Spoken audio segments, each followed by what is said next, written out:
Untuk mengejar tiket pencapresan Prabowo Subianto, Partai Gerindra terus bermanuver untuk menjajaki kemungkinan koalisi dengan sejumlah partai politik. Yang terakhir, Prabowo Subianto bertemu dengan Ketua Umum Partai Golkar Abu Rizal Bakri. Mungkinkah kedua parpol yang sama-sama mengusung capres ini bisa bersepakat koalisi? Dinamika peta koalisi jelang Pilpres terus berkembang. Kali ini giliran Partai Gerindra yang sebelumnya menjalankan operasi senyap dalam menjajaki kemungkinan koalisi dengan partai politik lain, kini semakin terbuka gerakan politiknya. Hari ini Ketua Dewan Pembina Prabowo Subianto sendiri yang menyambangi kediaman Ketua Umum Golkar Abu Rizal Bakri. Kita sangat serius memikirkan suatu penggabungan kekuatan demi kepentingan bangsa dan negara. Tadi kami berjajar berdua dan kami sepakat untuk membicarakan lagi pada kesempatan berikutnya arah menuju koalisi dua partai. Koalisi tentu nanti adalah koalisi. Meski belum ada kata sepakat untuk menjalin koalisi, pertemuan kedua tokoh penting dua partai ini tentu memunculkan spekulasi baru. Namun koalisi antara Gerindra dan Golkar tak bisa begitu saja dengan mudah terjalin, mengingat kepentingan Prabowo dan Ical yang sama-sama ingin menjadi presiden. Jika benar kedua partai nantinya ini berkoalisi, maka akan terbentuk satu poros besar yang mampu menandingi poros koalisi yang sudah terbangun sebelumnya antara PDI Perjuangan dan Partai Nasdem. Padahal sebelumnya baik Gerindra dan Golkar diprediksi akan membentuk poros koalisinya masing-masing. Tim Liputan Metro TV, Jakarta. Sebelumnya Partai Gerindra mengakui pembicaraan dengan sejumlah partai memang tengah giat dilakukan. Wakil Ketua Umum Partai Gerindra Fadlizon menyebut partainya berencana mengusung koalisi tenda besar untuk menghimpun sejumlah partai yang ikut mendukung Prabowo Subianto sebagai calon presiden. Koalisi sendiri dengan bakal capresnya adalah Pak Prabowo, dan kita ingin mengusung satu koalisi tenda besar, ya, sehingga koalisi itu menjadi kuat, tidak hanya nanti di pemerintahan kalau terpilih, tetapi juga di parlemen. Sementara itu hingga kini baru PDI Perjuangan dan Partai Nasdem yang bersepakat untuk berkoalisi dalam menghadapi Pilpres mendatang. Kedua parpol kemungkinan besar akan berjalan dengan koalisi ramping. Bagaimana peluangnya? Berikut liputannya. Tenggat pendaftaran pasangan capres dan cawapres masih 3 pekan lagi, sehingga kesempatan partai politik untuk membangun koalisi untuk dapat mengusung pasangan capres-cawapres masih sangat terbuka. Sejauh ini, koalisi baru terbentuk antara PDI Perjuangan dan Partai Nasdem. Koalisi kedua partai ini sudah mampu mengusung pasangan capres dan cawapres. Namun, dengan mengandalkan koalisi ramping, apakah PDIP dan Partai Nasdem berani mengusung pasangan capres-cawapres untuk bertarung pada Pilpres mendatang? Sambil menunggu nanti kalau memang ada atau tidak dari partai lain yang akan ikut bergabung. Jadi prinsipnya partai yang ramping. Partai yang ramping, tapi kita punya program yang besar, program yang pro rakyat. Jadi kita ingin menjadwalkan secara detail, makanya 1 menit pun sangat berarti bagi PDI Perjuangan dan bagi Partai Nasdem. Koalisi ramping PDIP Nasdem diyakini mampu memenangkan Pilpres mendatang. Dalam kesehariannya Presiden day-to-day politiknya mereka akan bertemu dengan parlemen dalam konteks untuk menyukseskan kebijakannya, mengesahkan undang-undang. Jadi butuh dukungan paling tidak 50% plus 1 dari DPR. Nah, itu satu. Nah, problemnya apakah mampu pemerintah nanti membangun koalisi partai yang solid? Sejauh ini, ada kecenderungan Partai Kebangkitan Bangsa atau PKB akan bergabung dengan koalisi PDIP dan Partai Nasdem. Namun, jika itu terjadi, total kursi mereka diperkirakan tak lebih dari 35%. Tim Liputan, Metro TV. Menjelang pemilu Presiden Juli nanti muncul wacana di antara partai politik yang sedang sibuk mencari rekan koalisi tentang koalisi ramping yang diutarakan PDIP dan koalisi tanda besar yang diusung oleh Gerindra. Mana format koalisi yang tepat agar sistem pemerintahan berjalan efektif 5 tahun ke depan? Kali ini kami akan mengulasnya bersama narasumber yang sudah hadir di studio. Saya sebutkan satu persatu. Ada Ketua DPP Partai Gerindra Ariza Patria. Selamat malam Pak Ariza. Terima kasih sudah hadir. Kemudian ada Wakil Sekjen PDIP Ahmad Basara.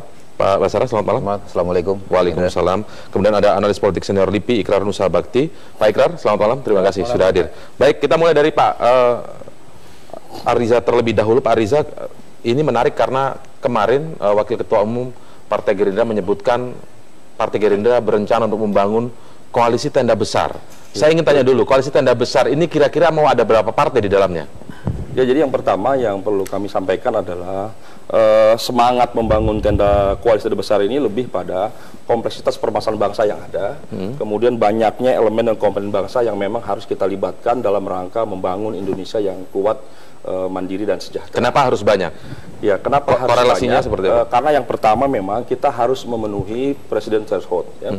Yang kedua, kita harus membangun kerjasama yang sinergis dengan semua parpol dalam rangka pemenangan pilpres itu sendiri. Yang ketiga, kita ingin pemerintahan ke depan adalah pemerintahan yang kuat. Dan yang keempat, yang tidak kalah penting adalah kita membutuhkan parlemen yang kuat, yang ikut dukungan di parlemen maksudnya, dukungan kebijakan pemerintah itu sendiri. Dan yang tidak kalah penting adalah kita ingin membangun semacam rekonsiliasi nasional. Ya, jadi kita ingin melibatkan semua elemen komponen bangsa itu diajak bersama-sama membangun. Diajak bersama saat maju untuk pilpresnya atau setelah pilpres selesai? Tentu kan ada dua jenis koalisi betul. Tentu ada tahapan ya. Tahapan yang pertama tenda besar ini dalam rangka memenuhi presiden threshold. Sejujurnya memang cukup 3 parpol Gerindra dengan 2 parpol lain sudah cukup. Namun kami mengutamakan apabila dimungkinkan memang kita ingin membangun tenda besar ini koalisi di awal itu sama dengan koalisi di pemerintahan setelah pilpres. Betul. Sehingga nanti setelah pilpres juga kita punya kerjasama yang baik. Berapa idealnya partai yang rencananya diusung? Ya, kalau bicara jumlah capres yang ada sementara 3, katakanlah PDIP dengan Nasdem sudah memenuhi 25%, berarti tinggal 75, katakanlah Golkar dengan 1-2 partai lain juga kurang lebih 20%, ya paling tidak harus lebih dari 55% yang kita harapkan bisa rencananya berkoalisi. Ada berapa partai yang Sejauh ini kan kami sudah itu kan gambaran menjadi target dari Gerindra kan? Betul, memang sejauh ini kami sudah menjajaki dengan semua elemen, katakanlah dengan P3 sudah pendekatan, dengan PKB, kemudian dengan PAN, apalagi dengan PKS, hari ini dengan Hanura juga sudah, hari ini kita ketemu dengan Golkar ya. Jadi memang tidak ada yang mustahil dalam politik ini, kita ingin membangun koalisi besar yang efektif. Nah, sekarang saya ingin ke PDIP karena yang menyebut-nyebut cukup dengan koalisi ramping. Nah, koalisi ramping ini berapa, Mas, sebenarnya? Rencananya berapa partai yang diajak? Iya, kalau agar bisa tahu masyarakat rampingnya berapa. Relatif. Kenapa ramping? Sebetulnya kalau saya analogkan, ramping ini kan supaya pemerintahan ini berjalan gesit, tidak banyak masalah, sehingga kemudian quick respon terhadap berbagai macam persoalan bangsa. Itu kira-kira analoginya. Tetapi kalau saya boleh deskripsikan secara lebih sistematis, kami membaginya dalam 2 bentuk kerjasama politik, Mas Indra. Media menyebutnya koalisi politik, kami menyebutnya kerjasama politik. Kerjasama politik yang pertama itu adalah kerjasama politik dalam pilpres. Kerjasama politik dalam pilpres, saya kira kita sudah paham bahwa aturan undang-undang pilpres, presidensial threshold mensyaratkan 20% kursi DPR RI atau 25% suara nasional. Dengan perolehan hasil pileg untuk sementara lewat quick count kemarin, PDI Perjuangan berada di kisaran 19%. Kita masih menghitung apakah konversi kursinya menjadi 20% atau tidak. Tetapi terlepas dari hasil akhir nanti, secara politik dan secara definitif, PDI Perjuangan telah menjalin kerjasama politik dengan Partai Nasdem, yang mana dari hasil kerjasama itu kami secara peraturan perundang-undangan sudah memenuhi syarat untuk mengajukan pasangan calon presiden dan wakil presiden. Jadi maksudnya untuk pilpres itu cukup 2 partai saja? Mengajak 1 partai saja begitu? Bisa saja melibatkan partai politik lain, sepanjang sejak awal partai-partai politik yang akan menjalin kerjasama politik dengan PDI Perjuangan itu setuju dengan prinsip-prinsip kerjasama yang kami tawarkan. Sebagaimana sudah sering kami sampaikan melalui pejabat partai yang lain bahwa prinsip kerjasama politik yang ingin kita bangun dengan partai-partai politik, baik dalam pilpres maupun dalam kerjasama di pemerintahan nanti, itu didasarkan pada satu paradigma baru, yaitu kita ingin mendasari kerjasama dengan kedekatan ideologi, kesamaan platform dan tujuan perjuangan. Kalau tadi berbicara masih soal tiket menuju pilpresnya saja begitu ya, tapi apakah ini kemudian pengertian rampingnya saat di pilpresnya saja, atau nanti ketika setelah pilpres, ketika sudah taruhlah misalnya diberi kepercayaan untuk memimpin negara ini misalnya, apakah akan mengajak partai lain yang artinya bukan ramping lagi? Begini, pengertian ramping tentu saja tidak dalam hitungan jumlah secara partai, kuantitatif jumlah partai. pengertian ramping disampaikan oleh Pak Jokowi dan juga pimpinan Partai PDI Perjuangan yang lain sebetulnya lebih kepada satu upaya untuk membangun paradigma baru di dalam membentuk sistem pemerintahan ke depan. Kita sama-sama tahu belajar dari pengalaman model koalisi ya, kerjasama politik hasil pemilu 2014 dan pemilu 2029, ternyata bentuk koalisi politik semacam itu lebih banyak mudaratnya daripada manfaatnya. Karena itu dilihat dari jumlah. Sehingga oleh karena itu, sekali lagi dalam konteks membangun sistem pemerintahan presidensil, sebetulnya apa yang disebut dengan koalisi itu tidak dikenal dalam sistem presidensil. Sehingga oleh karena itu pikiran ideal kami sebetulnya yang disebut dengan kerjasama politik itu tidak harus sebuah partai politik itu ada perwakilannya di pemerintahan. Karena secara embedded itu sudah melekat fungsi check and balances dalam lembaga DPR. Tapi sekali lagi Mas Indra, nanti bisa dijelaskan oleh Mas Ikra, kita ini menerima apa yang istilah digunakan oleh pengamat politik Burhanuddin Muhtadi, kutukan sistem presidensial dengan model sistem multipartai kompleks. Gitu loh. Yang mana banyaknya tugas-tugas pemerintahan, tugas-tugas presiden yang harus berhubungan dengan DPR. Sehingga to be or not to be, kita akan sampai ke sana. Kita akan sampai ke sana untuk melihat masalah di hulunya, apakah ada evaluasi ataukah ada cara lain daripada mengutuk saja itu sistem presidensial dengan multipartai. Tapi nanti kita akan lihat. Saya ingin tahu analisa Pak Ikrar tentang sebenarnya efektif mana koalisi yang dibangun secara besar, kalau disebutkan Gerindra tenda besar begitu, ataukah koalisi ramping yang disebutkan oleh Jokowi. Nanti Pak, kita harus break terlebih dahulu. Tetaplah bersama kami di Prime Time News.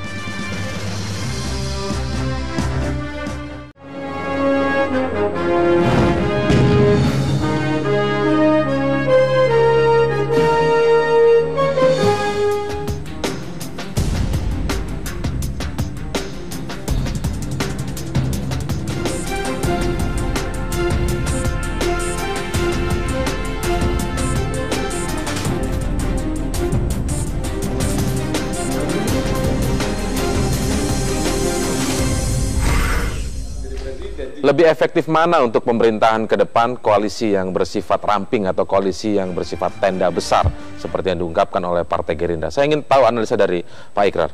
Ya, jadi kalau kita lihat dari teori politik ya, mengenai bagaimana mencapai konsensus, itu tentunya jauh lebih mudah mencapai konsensus di antara sedikit partai dibandingkan dengan banyak partai ya. Itu penyelesaian konflik, penyelesaian mencari konsensus itu jauh lebih mudah dengan koalisi yang ramping. Satu ya. Kedua, sistem kita itu sistem presidensil. Jangan lupa ya, kita adalah menggunakan sistem presidensil, bukan parlementer. Dan karena itu hitung-hitungan mengenai bahwa nanti bagaimana di parlemen itu menurut saya bukan menjadi suatu hal yang harus diperhitungkan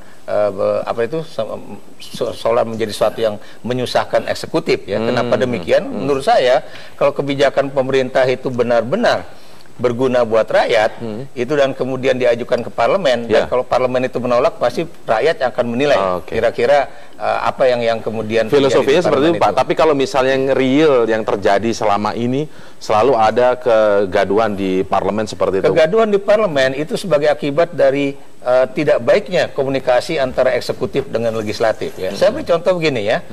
Itu kan sebetulnya Pak SBY itu udah berupaya untuk mengambil suatu mencari suatu kata putus ya, bukan cuma melalui misalnya pertemuan presiden dengan pimpinan DPR ya, tapi juga dengan pimpinan-pimpinan lembaga tinggi negara misalnya ya. Itu adalah salah satu contoh. Kedua, harusnya dengan adanya Setgap itu juga dia sebagai seorang pemimpin dalam Setgap itu juga bisa mengarahkan kira-kira kemana enaknya. Menurut saya itu kegaduhan di parlemen sebagai akibat tidak diajaknya partai-partai koalisi itu untuk kemudian berunding mengenai apa yang akan dijalankan oleh pemerintahan. Ya, itu yang buat saya terjadi ya, dan itu bisa kita lihat bagaimana pernyataan. Tapi menurut Anda memang bisa sesimpel itu ya, karena sistem presidensial walaupun di parlemennya tidak cukup banyak di situ, banyak yang di luar pemerintahan. Itu bukan berarti, lagi-lagi itu bukan berarti bahwa kita menafikan kekuatan di parlemen itu. Tapi lagi-lagi buat saya kalau ada suatu pendekatan-pendekatan yang baik, kalau ada kemudian suatu tujuan yang bersama, karena Anda harus lihat ya, terlepas ada konflik antara pemerintah dengan parlemen misalnya di Amerika Serikat, itu Presiden Obama bisa saja melakukan hubungan-hubungan intinya komunikasi sang presiden, saya, gitu, eksekutif kepada legislatif, begitu ya. Pendekatan-pendekatan terhadap tokoh-tokoh yang akan menentang kebijakan pemerintah itu buat saya menjadi sesuatu yang sangat penting juga dilakukan ya. Baik, kita simak pendapat yang lain tentang soal koalisi tenda besar berikut ini. Nah, pendapat kita yang diberikan selama ini di dalam praktek sistem presidensial adalah seolah-olah presiden ini akan memiliki suatu legalitas yang sangat kuat apabila didukung oleh mayoritas tunggal. Pengalaman yang lalu ketika misalnya tidak adanya toleransi terhadap partai yang berada di luar pemerintahan dan kemudian memberikan kritik kepada pemerintah terkait dengan kebijakan impor beras misalnya yang disampaikan pada bulan Desember tahun 2004, maka karena konsepsinya saat itulah dominasi kekuasaan sebagai suatu koalisi gemuk, itu akhirnya menutup gagasan-gagasan kreatif untuk menciptakan suatu policy yang pada dasarnya kebijakan itu adalah untuk kepentingan bangsa dan negara. Kita tidak menginginkan bahwa koalisi gemuk yang dibangun itu pada akhirnya hanya sebagai suatu bentuk dominasi kekuasaan yang menyebabkan demokrasi tidak sehat. Ketika nanti PD Perjuangan dipercaya rakyat, kami akan memberikan tempat kepada partai politik yang menyatakan diri karena kesadaran untuk membangun demokrasi yang sehat untuk berada di luar pemerintahan, untuk menciptakan check and balances dan juga kebijakan-kebijakan alternatif. Dari pernyataan Hasto Kristianto, Wasekjen PDI Perjuangan juga tadi menyebutkan garis bawahnya adalah dominasi kekuasaan. Dikhawatirkan munculnya dominasi kekuasaan, Pak Riza. Ya, jadi begini ya, kalau kita sistem kita kan adalah sistem presidensil ya. Namun sejak reformasi kekuasaan parlemen kan terus meningkat ya. Contoh Panglima TNI, beberapa lembaga tinggi komisioner KPK, KPU, semua bahkan duta besar itu kan di-endorse oleh parlemen, sehingga ada kekuasaan yang berkurang daripada perintah presiden. Ini kan akibat dari kekuasaan Orde Baru yang sekian lama ya. Namun menyimak dari situ, saya kira semangat kita membangun tenda besar adalah kembali banyaknya kompleks permasalahan bangsa yang memang harus diselesaikan bersama. Ya. Harus diselesaikan secara bersama-sama dan melibatkan berbagai elemen. Tidak cukup gitu. Kemudian kita melihat 10 tahun untuk berbagai elemen tadi seperti yang disebutkan tidak harus di dalam pemerintahan seperti kata Bahwa Sarah, tapi bisa berada di luar pemerintahan. Gerindra juga memimpin pemerintahan ke depan tentu ingin ada beberapa parpol yang di luar sebagai check and balance. Saya kira memang harus menjadi pakem budaya ke depan, harus ada yang di dalam, harus ada yang di luar. Di luar juga satu kerja mulia ya untuk mengkritisi pemerintahan ke depan, termasuk mengkritisi. Bukankah kemudian kalau tenda besar ini porsi yang ada di luar ini jauh lebih sedikit misalnya seperti yang terjadi pada era pemerintahan sekarang ini yang belum berakhir misalnya? Ya kalau kita ngelihat adanya dominasi kekuasaan sehingga ketika ada yang berbeda di dalam koalisi itu susah untuk kemudian menyampaikan atau malah ada yang kesannya seperti keluar barisan itu, tidak taat dengan aturan atau komitmen yang dibuat dalam itu kan masalah komunikasi ya. Seharusnya pemerintahan ke depan membangun koalisi yang besar itu membangun komitmen dan kesepakatan di awal. Jangan sampai dalam perjalanannya ada kebijakan-kebijakan yang bertentangan dengan teman-teman parpol lain, koalisi lainnya. Nah, kemudian kedua juga membangun komunikasi yang efektif, dilibatkan semua. Kejadian pada pemerintahan SBY kemarin adanya voting, itu kan ada komunikasi yang tersendat antara parpol dalam koalisi. Walaupun sudah ada setgap namanya. Betul, harusnya setgap menyelesaikan di internal. Ketika kebijakan itu di-launching, diluncurkan, harus mendapat dukungan penuh. Apa yang ditawarkan Gerindra untuk kemudian itu bisa rapi begitu koalisinya, tidak terjadi seperti yang sekarang ini? Ya tentu selain membangun kesamaan platform, membangun Indonesia ke depan. Bisa merekatkan itu? Bukankah itu sama juga dilakukan oleh pemerintahan SBY saat itu? Ada juga kesepakatan di awal ketika disebutkan soal apa saja yang akan dilakukan oleh pemerintah 5 tahun ke depan. Betul, dan semua disepakati oleh koalisi. Apa yang akan dilakukan Gerindra? Tidak detail. Jadi ke depan itu, kesepakatan itu harus lebih detail, tidak makro, lebih detail. Umpamanya kita kan sudah tahu kebijakan tentang BBM 5 tahun ke depan kan kita bisa ambil, bisa dihitung. Kebutuhan energi kita bisa hitung. Apa yang nggak bisa dihitung? Ya, utang negara bisa dihitung. Semua kebijakan yang akan diambil di 5 tahun ke depan kita bisa hitung. sangat mudah menghitungnya, kebutuhan energi, kebutuhan BBM, gas, semua bisa dihitung. Posisi yang selalu dilematis adalah ketika soal pemerintah akan menaikkan harga BBM, contohnya seperti itu. Ketika pemerintah merasa memang harus menaikkan harga BBM karena terkait dengan keuangan negara misalnya, simbolnya seperti itu. Tetapi kemudian ada di dalam koalisi Anda yang ingin mencari mungkin citra ataupun mungkin ada pandangan yang lain. Ini yang harus tidak perlu disepakati. menaikkan BBM. Betul. Apa yang akan dibuat oleh Gerindra? Sebelum koalisi itu disepakati. Ke depan ini dimungkinkan tidak ada kenaikan BBM. Kondisi seperti apa? Aktualnya seperti apa? Hitung-hitungannya 5 tahun. Oh iya, harus begitu dong. Kita kan koalisi 5 tahun, bukan setahun 2 tahun. Sehingga kebijakan 5 tahun ke depan harus disepakati di awal. Termasuk perlu tidaknya kenaikan BBM, perlu tidaknya kenaikan TDL. Upah buruh kalau mungkin dan sebagainya. Saya kira ini harus disepakati bersama. Jika koalisi Tanda Besar berniat untuk kemudian memperkuat pemerintahan dan mengamankan di parlemen atau di DPR, apakah kemudian koalisi ramping ini realistis untuk menjaga efektivitas dan stabilitas pemerintahan yang sifatnya presidensial ke depannya? Nanti saya akan tanyakan ke Mas Basara. Tetaplah bersama kami di Prime Time News.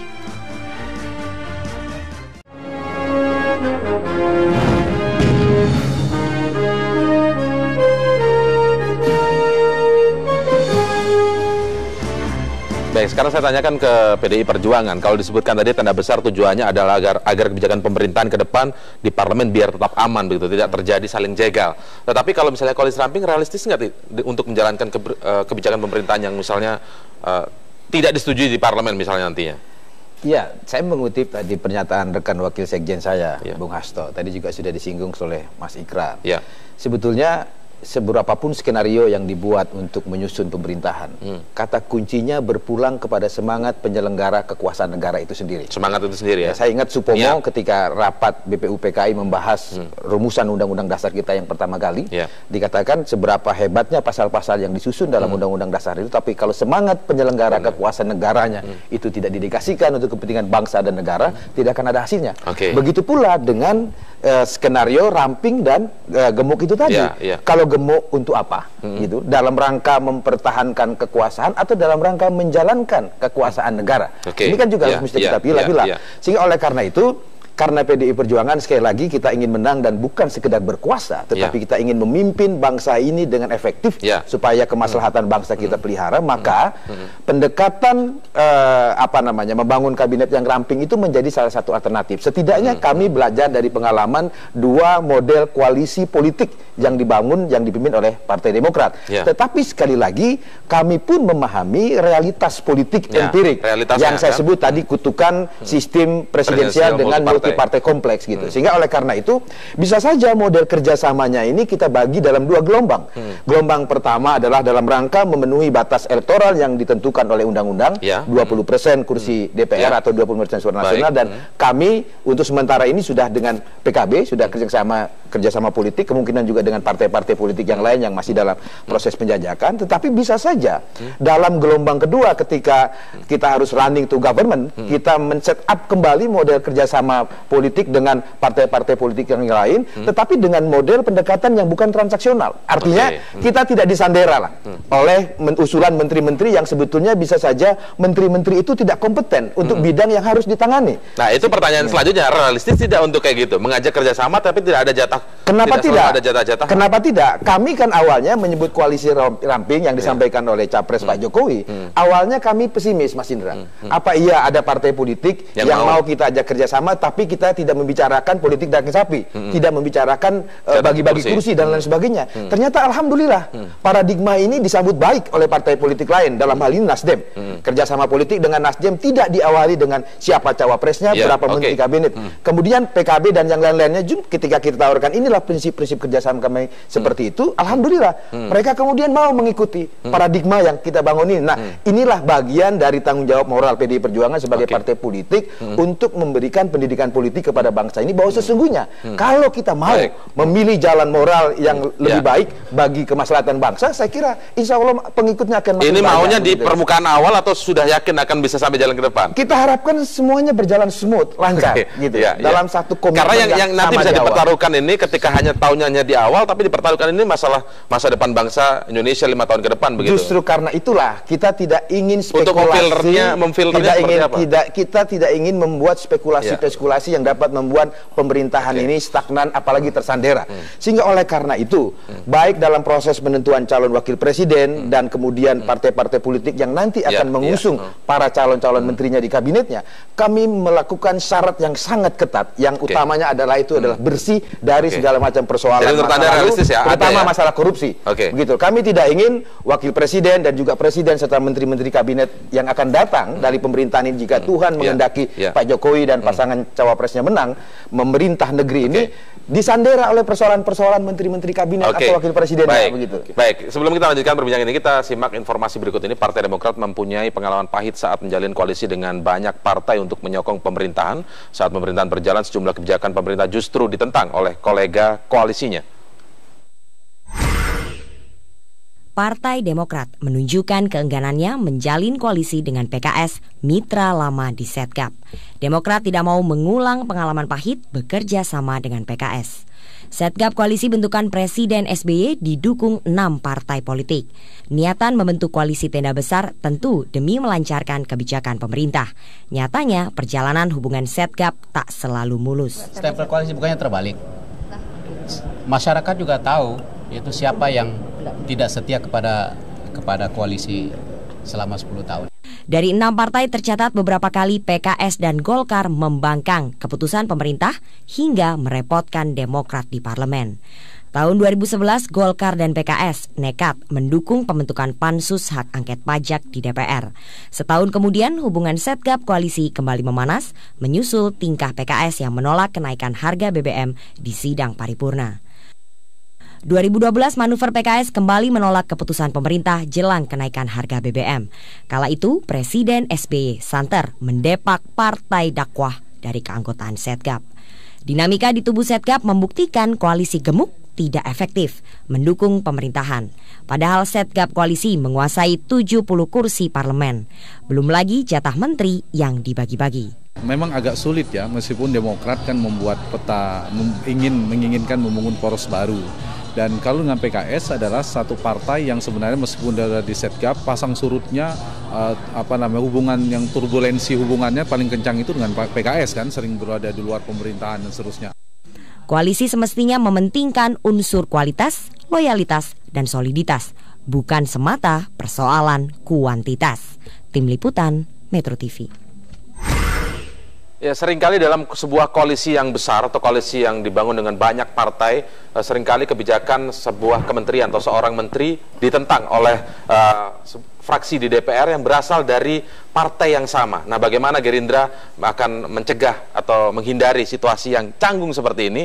Kita akan membahasnya saat lagi di Prime Time News.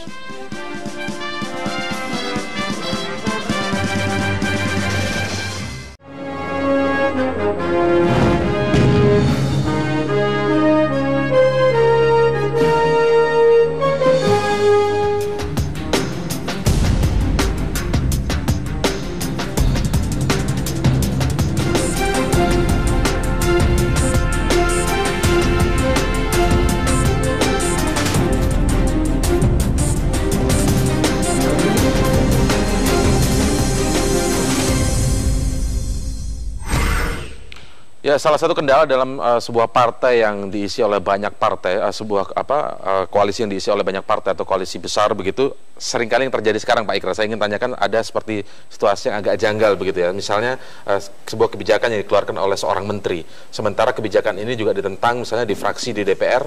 Fraksi itu adalah partai yang sama dengan menteri tersebut. Ini bisa dihindarkan tidak dengan dalam koalisi sebuah koalisi yang besar? Ya, buat saya itulah yang kemudian terjadi suatu standar ganda ya di dalam loyalitas politik ya.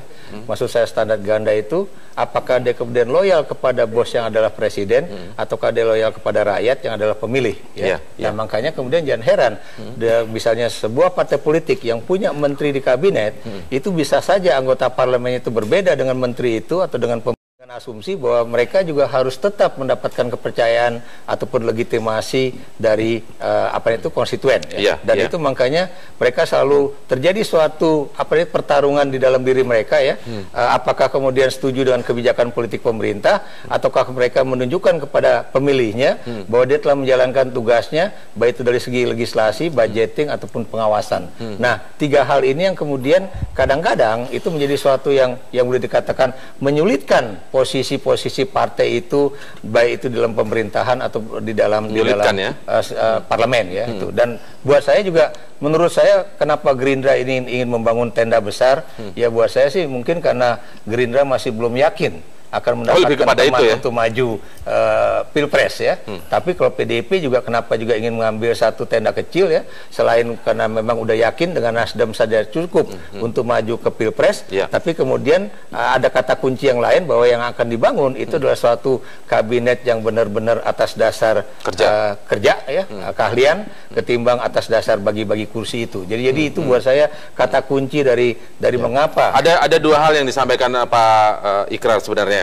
Kalau saya ingin jawaban dulu, apakah sebenarnya tenda besar ini tujuannya karena memang belum yakin sekarang bisa meloloskan Prabowo Subianto untuk di bursa pilpres nanti? Oh tidak ya, jadi kalau sekedar mencukupi presiden tiket itu kan 25%, itu cukup dengan PAN dengan P3 yang hubungan asmaranya sudah sangat dalam, itu selesai.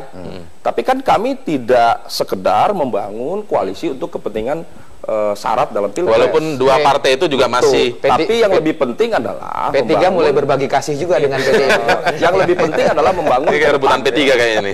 Jadi membangun ke depan sehingga PKS ya kita rangkul, PKB, Demokrat, bahkan Golkar ya. Karena semangatnya membangun pemerintahan yang kuat, efektif. Jadi intinya soal itu yakin sebenarnya. Tapi pertanyaan saya kemudian selanjutnya seperti yang disebutkan Pak Ikrar tadi, situasi canggung belajar dari koalisi yang ada sekarang begitu ya, pemerintahan atau koalisi yang ada sekarang, seringkali Presiden menegur seorang menteri dan dari partai anggota koalisi sebaiknya mundur, mengingat partai dari menteri itu anggota parlemennya juga berbeda dengan Presiden. Nah, bagaimana Gerindra menghindari hal-hal kayak gini? Ya, cara menghindari sederhana ya. Kita itu menyusun konsep koalisi itu harus komprehensif. Dan Gerindra sudah 6 tahun menjadi partai, sudah cukup dewasa, belajar dari 10 tahun pemerintahan SBY ke belakang dan melihat hasil pemilu 2014 ini. Kita menyusun satu koalisi yang komprehensif, yang disusun tidak hanya membangun fakta integritas antara presiden dengan menteri, tapi yang lebih penting adalah siapa yang didudukan, kualifikasinya, kompetensinya apa. Ya, jadi membangun dengan koalisi yang besar seperti itu bisa dihindarkan. Sangat jatah-jatahan kursi menteri itu bisa dihindarkan. Bisa. Itu kan jadi ke depan itu tidak mesti yang duduk di pemerintahan itu harus orang partai. Bisa saja di-endorse oleh partai, kan bisa. Ini kan satu terobosan ya kan. Ada orang dari partai yang duduk, komposisinya bisa. Orang dari luar yang dianggap lebih profesional didorong oleh partai, itu juga bisa. Jadi banyak kesepakatan. Yang penting kan ada kesepakatan, kesamaan pandang, visi misi ke depan bahwa Indonesia harus dibangun menjadi negara yang kuat dan sejahtera, sehingga apapun kebijakan yang diambil. Tapi Anda yakin ya bahwa dengan koalisi besar itu tidak ada partai tidak selalu menuntut? Sangat yakin, apalagi hasil pilpres sekarang ini kan berbeda dengan pilpres sebelumnya. Ini kan komposisi suaranya beda, papan atas dengan papan tengah ya. Jadi suara papan tengah ini harus kita akomodir ya supaya lebih efektif. Dan yang paling penting adalah pemerintahan ke depan itu akan efektif tergantung siapa pemimpinnya. Pemimpin koalisinya di situ ya? Betul, pemerintahannya siapa yang jadi presiden. Kita butuhkan presiden yang punya konsep yang komprehensif seperti Gerindra. Prabowo juga pemimpin yang tegas. Jadi harus ada ketegasan. Kalau pemimpinnya tidak tegas, ini yang ingin saya tanyakan dari tadi sebenarnya. Ada dilema begitu. Ketika tidak tegas, contohkan misalnya koalisinya sekarang, kan begitu kan tadi contohnya kan. Itu yang terjadi adalah gaduh di dalam koalisi, yang otomatis membawa gaduh dalam pemerintahan itu. Tidak ada yang bisa dibawa maju sebenarnya. Tetapi ketika faktornya itu menjadi tegas, artinya ketika banyak partai yang ada di bawahnya tegas dan harus nurut begitu kan. Ini kan jadi arahnya dominasi kekuasaan tadi. Ini kan dilema. apakah akan yakin Gerindra menggunakan konsep yang seperti ini? Bukan, ini bukan dilema. Jadi konsep itu kan dibuat komprehensif ya, makro sampai mikro, jadi detail ya. Pembagian kursi, katakanlah begitu, kalau dianggap perlu berapa, di mana, siapa, kan begitu, job desk-nya, termasuk kebijakan-kebijakan yang harus diambil. Kan kita tahu kebijakan-kebijakan yang krusial 5 tahun ke depan kan kita sudah tahu, sudah bisa kita prediksi ke depan. Itu disepakati di awal, gitu. Disepakati tidak hanya antara presiden dengan menteri, tapi antara pimpinan koalisi Gerindra dengan koalisi partai lain yang berhimpun dalam koalisi besar ini. Sehingga kalau disepakati ini, saya kira intinya koalisi besar seperti mungkin yang ada sekarang, tetapi pemimpinnya dari koalisi itu sendiri atau pemimpin dari pemerintahnya harus punya konsep yang komprehensif. Konsep komprehensif tegas gitu maksudnya. Ketegasan menjalankan konsep itu. Baik, terakhir saya ke yang mengusung koalisi ramping. Ini masyarakat kalau kemudian cerita banyak yang lebih efektif koalisi ramping, tetapi kan kemudian jaminannya apa ini PDIP benar-benar mengusung koalisi yang ramping, jangan-jangan koalisi yang hanya di depannya ramping, tetapi sekarang kita tahu juga baca presnya Pak Jokowi datang juga ke sejumlah partai lain, masih melakukan pendekatan dengan partai-partai lain. Ini ramping yang agak gemuk, apa ramping yang benar-benar ramping? Gini, Bung Indra, dalam konsep berpikir dialektika PDI Perjuangan, bahwa kita berangkat dari tesis politik kita hari ini, bahwa sebuah pemerintahan yang dibangun atas dasar koalisi gemuk dalam konteks diskusi kita hari ini, kerjasama politik yang gemuk, ternyata tidak menimbulkan atau tidak menghasilkan efektivitas pemerintahan. Saya kira banyak pengamat menyimpulkan 2 periode kepemimpinan ini. Sehingga oleh karena itu, sebagai antitesanya, kami tidak ingin mengulangi model pemerintahan yang dibangun atas dasar koalisi politik besar seperti yang dibangun pada 2 periode pemerintahan ini. Ramping. Gitu. Nah, sehingga oleh karena itu kembali kepada konsep jalan keluar yang ingin kita sampaikan. Yang pertama, Mas Ikrar tadi mengatakan, kalau pemerintahan ini bersih, pemerintahan ini niatnya baik, program-program pemerintahannya itu berjalan sesuai dengan perintah undang-undang dasar, perintah undang-undang, apa yang harus ditakutkan oleh parlemen? Karena kita bukan sistem parlementer, di mana sambil melihat realitas politik yang ada ya di Indonesia. Tapi di sisi lain, realitas politik, karena ini adalah kuasi parlementer, kuasi presidensial, di mana banyak tugas dan wewenang presiden yang harus dikoordinasikan, dikerjasamakan, bahkan memerlukan putusan persetujuan DPR, maka ini kan harus disiasati. Sehingga oleh karena itu, dalam konteks itulah apa yang disebut dengan simple majority itu juga menjadi keharusan yang kita pertimbangkan. Tetapi sekali lagi, kompromi ke arah itu bukan dengan mengorbankan prinsip-prinsip kerjasama yang didasarkan pada kerjasama yang didasari atas kedekatan ideologi, kesamaan platform perjuangan. Sehingga oleh karena itu ke depan kami harapkan jika Tuhan mengendaki Pak Jokowi dan cawapresnya terpilih memerintah Republik ini, tidak ada lagi dikotomi ini menterinya PDIP, ini menterinya Nasdem, ini menterinya PKB atau menteri-menteri partai politik yang lain. Karena nanti profiling semua menteri kabinet itu dibicarakan bersama-sama berdasarkan pemetaan masalah di setiap kementerian yang ada. Walaupun dari 3, tapi menteri-menterinya dari partai lain begitu. Bisa saja bisa kayak gitu. Bisa dari partai politik, bisa juga dari luar partai politik. Tetapi kompetensi yang kita utamakan di situ. Tinggal tidak ada lagi dikotomi ini jatahnya PDIP, ini jatahnya Golkar, ini jatahnya Nasdem atau jatahnya. Tidak ada tuh real, tidak ada ya, benar-benar tidak ada ya. Bagaimana? Real tidak ada, bukan sekedar teori di depan kemudian tidak ada jatah-jatah, tapi kemudian ketika realitasnya mendorong seperti itu mau tidak mau. Kalau kemudian kita menemukan kader-kader terbaik bangsa, putra-putra terbaik bangsa yang berada di partai-partai politik itu dan mereka dibutuhkan untuk menyelesaikan problem persoalan bangsa ini, why not? Gitu loh. Tetapi sekali lagi bukan pendekatan transaksional ini yang kita kedepankan. Perbincangan kita sebenarnya masih menarik karena sebenarnya kita belum sampai kepada masalah di hulu tadi soal sistem presidensial yang multi partai. Tapi apakah ini perlu dievaluasi tidak? Tapi sayang waktunya sudah habis. Terima kasih Pak Ikrar, Pak Riza dan juga terakhir itu yang paling penting kan konsepnya itu adalah yang sistem yang konsep yang komprehensif dengan pemerintahan yang efektif dan tegas seperti Prabowo Subianto. Baik, terima kasih Bapak-bapak sekalian telah bergabung bersama kami di Prime Time News. Selamat malam.